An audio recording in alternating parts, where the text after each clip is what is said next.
கடலூரில் கடலில் கவிழ்ந்த படகை ஊர் மக்கள் ஒன்று சேர்ந்து கயிறு கட்டி கரைக்கு இழுத்து வந்திருக்கிறார்கள். இது பற்றிய கூடுதல் தகவல்களை வழங்குவதற்காக செய்தியாளர் கண்ணதாசன் இணைகிறார். விவரங்கள் கண்ணதாசன். கடந்த சில நாட்களுக்கு முன்பு டிட்வா புயல் காரணமாக மீனவர்கள் கடந்த 10 நாட்களுக்கு மேலாக கடலுக்கு செல்லாமல் இருந்த நிலையில் நேற்று முன்தினம் கடலுக்கு சென்று வந்து கொண்டிருக்கின்றனர்.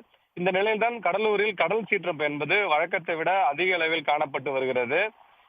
இந்த நிலையில்தான் கடலூர் தாழங்குடா பகுதியைச் சேர்ந்த மீனவர்கள் ராகவேந்திரன், திவாகர், நடராஜன் ஆகியோர் ஃபைபர் படகு மூலம் இன்று காலை தாழங்குடாவில் இருந்து ஆழ்கடலுக்கு மீன்பிடிக்க சென்றுள்ளனர். பிற்பகல் அளவில் கடலில் மீன்பிடித்துக் கொண்டிருந்த போது சூறாவளி காற்றுடன் கடல் சீற்றமாக காணப்பட்ட நிலையில் திடீரென அந்த கடல் சீற்றம் காரணமாக படகுகள் கவிழ்ந்து விபத்து ஏற்பட்டது.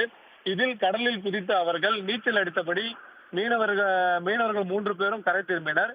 பின்னர் தம் கிராம மீனவர்களுக்கு தகவல் கொடுக்கப்பட்டு மற்றொரு படகு மூலம் படகு மீட்க சென்ற போது சுமார் 1 லட்சம் ரூபாய் மதிப்பிலான மீன்பிடி வலை கடலில் அடித்து செல்லப்பட்டது. பின்னர் சேதமடைந்த படகை கயிறு கட்டி கரைக்கு கொண்டு வந்தனர்.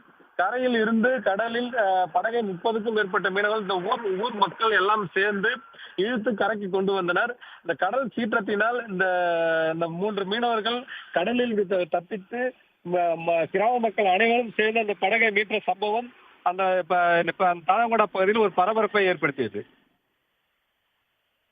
தகவல்களுக்கு நன்றி கண்ணதாசன்.